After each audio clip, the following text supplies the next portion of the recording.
Pasukan Hizbullah dari Lebanon kembali melakukan serangan pesawat nirawak terhadap 3 lokasi yang berkaitan dengan pasukan pertahanan Israel.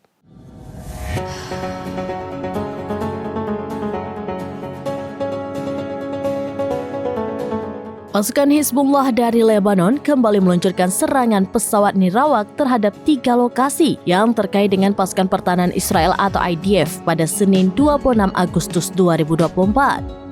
Front utara Israel yang sebelumnya lebih dari 24 jam relatif tenang kembali memanas.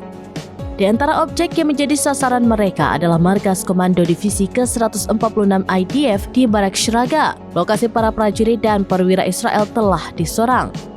Hizbullah mengklaim ada persediaan artileri Israel yang disimpan di Barak Shraga.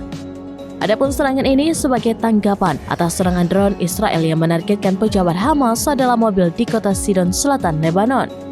Selain markas Komando Divisi ke-146 IDF, para pejuang kelompok yang didukung Iran itu juga menargetkan Komando Administratif Militer Brigade Golani dan Sistem Pertahanan Udara Iron Dome Israel.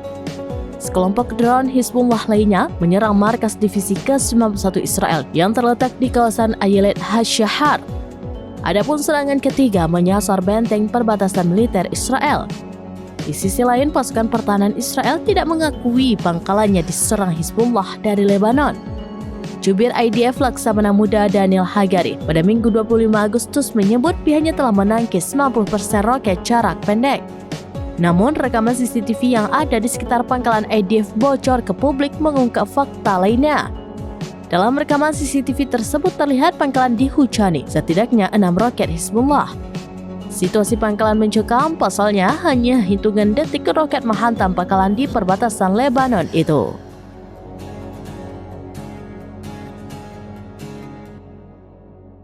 Demikian informasi terkini Syedara Lun, saksikan terus beragam informasi lainnya. Jangan lupa like dan share seluruh akun serambinias.com.